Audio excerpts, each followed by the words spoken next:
Olá, gostaria de saudar a você com a paz que vem do trono de Deus. A promessa da volta de Jesus é mencionada mais de 300 vezes no Novo Testamento. E quem sabe, um dos textos mais conhecidos seja o do Evangelho de São João, no capítulo 14, versos 1 a 3. Leio assim: Não se turbe o vosso coração. Credes em Deus, credes também em mim. Na casa de meu pai há muitas moradas. Se assim não fora, eu vou-lo teria dito, pois vou preparar-vos lugar. E quando eu for e vos preparar lugar, voltarei e vos receberei para mim mesmo, para que onde eu estou, estejais vós também. 2000 anos se passaram desde a ascensão de Cristo, mas a promessa da volta de Cristo continua no coração dos seus filhos fiéis. No início do século XIX, ela foi considerada com muito mais atenção do que hoje em dia, porque algo extraordinário estava acontecendo. Primeiro, houve o dia escuro e a lua vermelha como sangue no ano de 1780. Em fevereiro de 1798, houve a prisão do Papa Pio VI. E todo mundo perguntou o que estava acontecendo. A prisão do grande líder religioso. Em 1833, nós tivemos a famosa queda das estrelas. Algo grandioso estava para acontecer. E nesse cenário surge Guilherme Miller. Nascido em um lar cristão, Miller, desde pequeno, havia sido educado na Igreja Batista. Mas, nos primeiros anos do século XIX, ele aceitou a filosofia do deísmo. A partir de então, ele começou a crer como eles criam, mas algo estava para mudar. Várias pessoas começaram o estudo da palavra de Deus e houve um despertamento e um grande interesse pela volta de Jesus. Nos Estados Unidos, esse movimento ficou conhecido como o movimento millerita.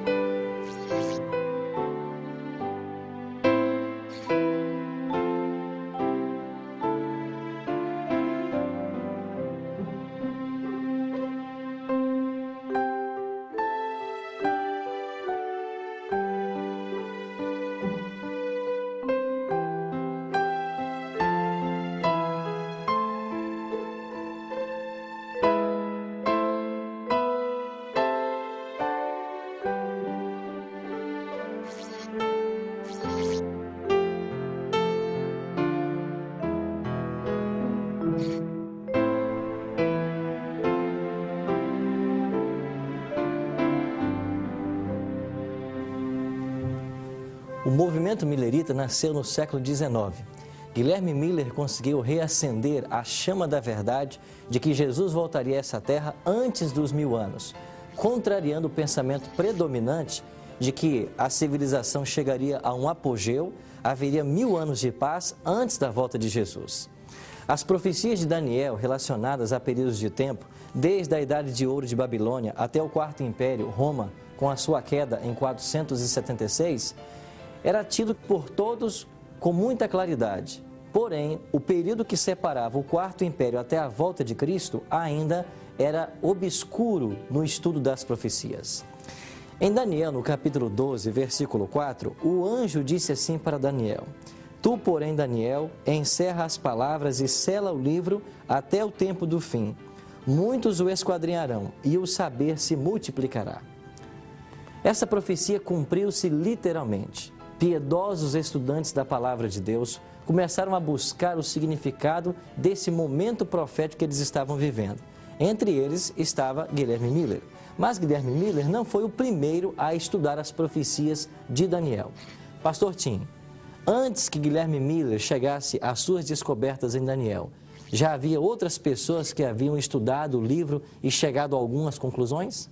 Com certeza.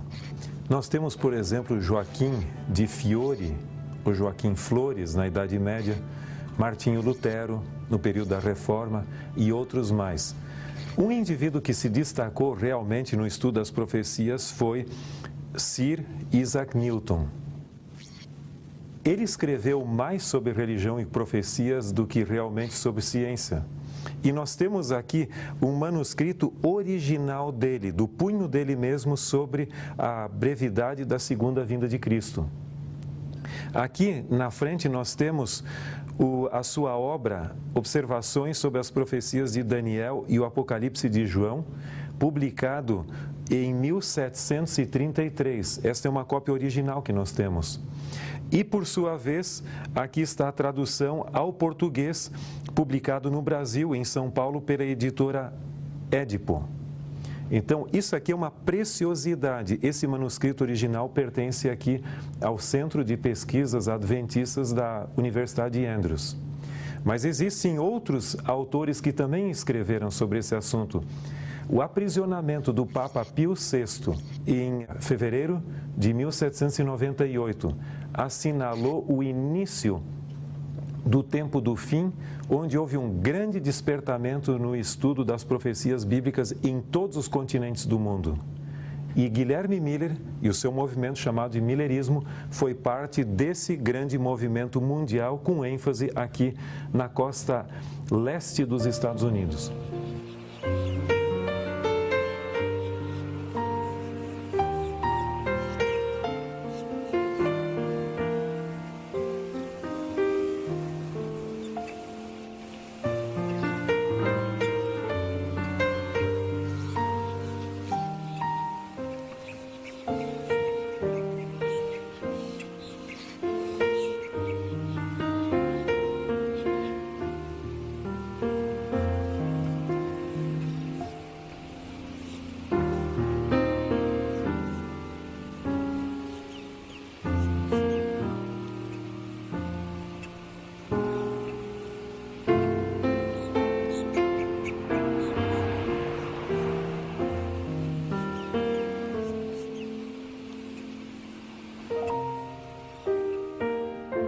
Este é o quarto de Guilherme Miller. Nesta cama, Miller nasceu e morreu. E assentado nessa cadeira por muitas vezes, ele estudou a palavra de Deus com a ajuda de uma concordância de Cruden. E estudando a Bíblia, ele chegou à conclusão de que Jesus voltaria por volta de 1843. Ele tornou-se o pai do movimento millerita. Pastor Tim, qual a importância do movimento millerita ou o impacto que ele causou na história americana? Guilherme Miller pregou seu primeiro sermão em Dresden, em agosto de 1831. Logo depois, ou seja, 2 anos, no dia 13 de novembro de 1833, ocorreu a famosa queda das estrelas, ou dos meteoros cadentes, aqui na Nova Inglaterra. Até isso foi amplamente divulgado na literatura daquela época. Mas à medida que o tempo foi passando, o movimento foi criando vulto. No início, Miller era apenas um pregador isolado e ele ia onde era convidado, aqui, ali, etc. Mas, principalmente a partir do ano de 1838, outros ministros começaram a se unir a ele. Ele recebeu uma credencial ministerial assinada por 17 clérigos de várias denominações. Então, ele não era um indivíduo por sua própria conta. Ele também havia já recebido antes uma autorização para pregar de 2 igrejas aqui dessa localidade.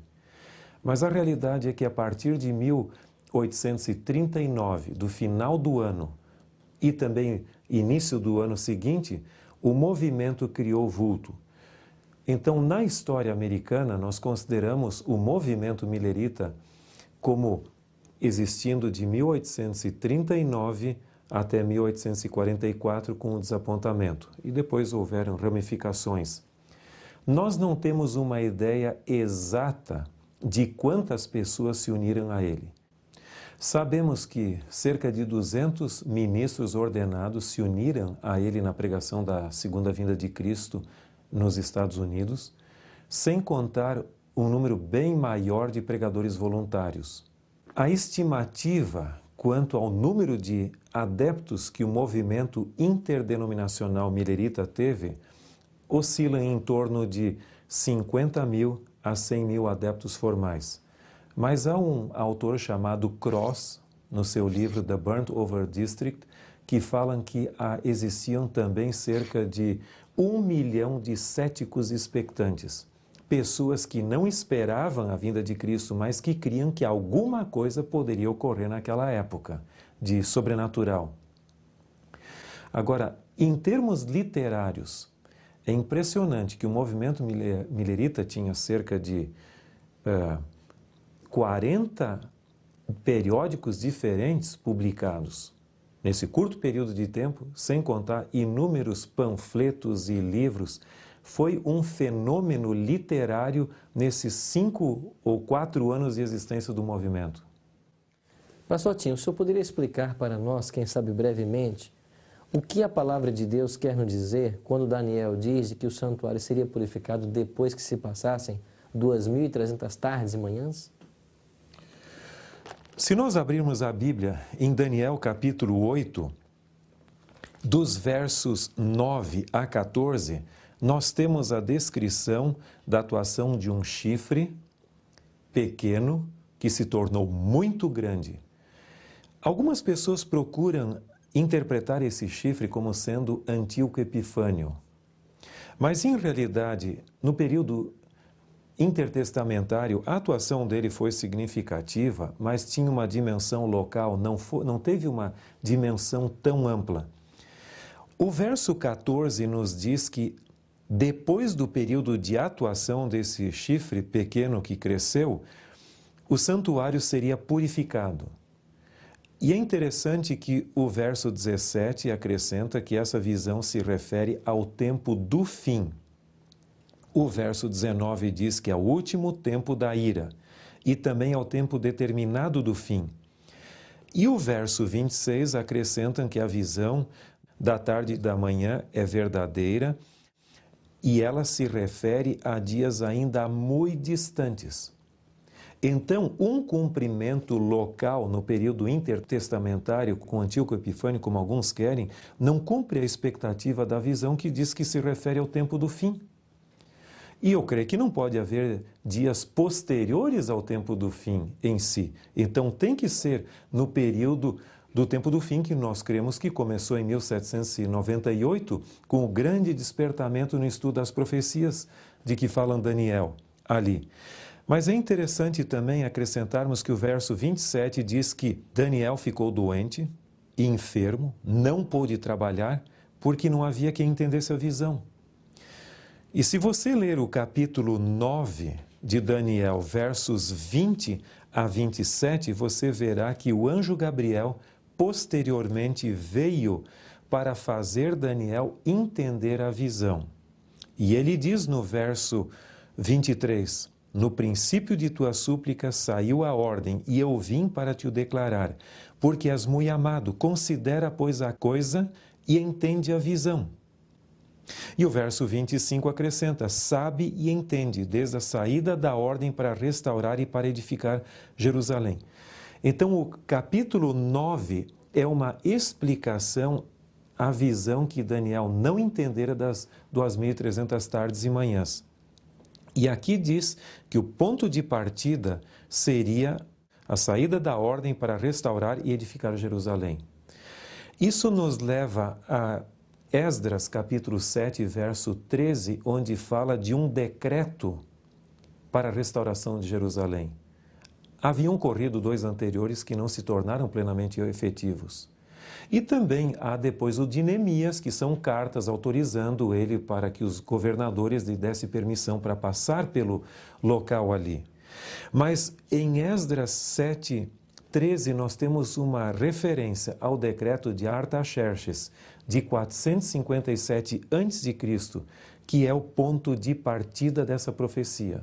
É o ponto de partida das 70 semanas, ou seja, 490 anos, que começam ali e vão até Cristo, o seu batismo, ou seja, unção, a sua morte e, finalmente, o apedrejamento de Estevão ali e o término do período teocrático em que a nação de Israel seria o povo escolhido. Esse é o ponto de partida para esses 490 anos e também o ponto de partida para as 2.300 tardes e manhãs, que, com base no princípio de ano, que nós aplicamos com base na Bíblia, quando é profecia, quando essa profecia é simbólica e quando ela está em miniatura, há símbolos, como por exemplo em Daniel 8, onde animais representam entidades maiores, como reinos, a Medo-Pérsia e a Grécia, e também você encontra aqui a alusão ao chifre, que representa um poder maior. Então, o tempo também está em miniatura e deve ser interpretado com base no princípio dia-ano. E isso nos leva, com precisão, do dia da expiação, no calendário judaico de 457, ao dia da expiação do ano de 1844, ou seja, no nosso calendário, 22 de outubro de 1844. Pastor, é a doutrina da volta de Cristo obsoleta em nossos dias? De forma alguma. O problema de Guilherme Miller e seus associados é imaginar que ao término das 2.300 tardes e manhãs ocorreria a volta de Cristo, que ninguém sabe o dia e a hora. Essa profecia realmente ela apontava para uma transição e a purificação do santuário celestial. Algumas pessoas perguntam se o santuário celestial deveria ser purificado, mas nós temos um texto muito importante que nós encontramos em Hebreus, o capítulo 9, o verso 23. Em Hebreus 9, 23 diz: Ora, é necessário, portanto, que as figuras das coisas que se acham no céu se purificassem com tais sacrifícios, mas as próprias coisas celestiais com sacrifícios a eles superiores. Aqui nos diz que também o santuário celestial precisa de purificação. Não literal, mas no sentido espiritual realmente da ministração. Então, os pioneiros do movimento adventista separaram as inúmeras promessas da segunda vinda de Cristo dessa profecia das 2.300 tardes e manhãs, que tem a ver com o santuário celestial. E essas promessas da segunda vinda de Cristo continuam falando a nós ainda hoje, que ainda não tivemos o privilégio de ver o cumprimento dessa profecia. Agora, pastor, no âmbito pessoal, qual é o benefício que eu tenho em crer que Jesus logo vai voltar? Em primeiro lugar, crer na segunda vinda de Cristo, literal, visível, é muito importante porque é um ensino fundamentado na palavra de Deus. E aquele cristão que vive de toda a palavra que procede da boca de Deus, como diz Mateus 4,4, ele não pode deixar de lado um ensino tão importante das Escrituras. Então, a crença na segunda vinda de Cristo significa fidelidade à palavra de Deus. Mas, em segundo lugar, ela representa também uma grande bênção para nós. O mundo é cheio de problemas, de pecados, a morte leva os nossos entes queridos e nos separam deles, e a volta de Cristo vai restaurar o mundo como um todo. Nós seremos transformados fisicamente e em todos os aspectos, e além do mais, a distância do tempo e do espaço deixarão de existir e nós estaremos de volta com nossos amigos e entes queridos e com os remidos de todas as épocas que nós nem tivemos o privilégio de conhecer, e entre eles está Guilherme Miller. É extraordinário pensar no fato de que essa promessa do retorno de Jesus motivou Guilherme Miller e centenas e milhares de pessoas numa grande expectativa por esse evento em 1844. Eles estavam interpretando erroneamente os símbolos da profecia, mas agora em nossos dias essa promessa continua vigente e deve estar latente em nosso coração, porque crer na volta de Cristo é aquilo que motiva o cristão a uma entrega completa, a uma vida de consagração, porque em breve, como a palavra de Deus nos informa, Jesus vai voltar. E quando Cristo voltar, Ele vem para dar a recompensa àqueles que se prepararam para isso. Não deveria eu e você hoje buscar o preparo devido para receber a Jesus em glória e majestade?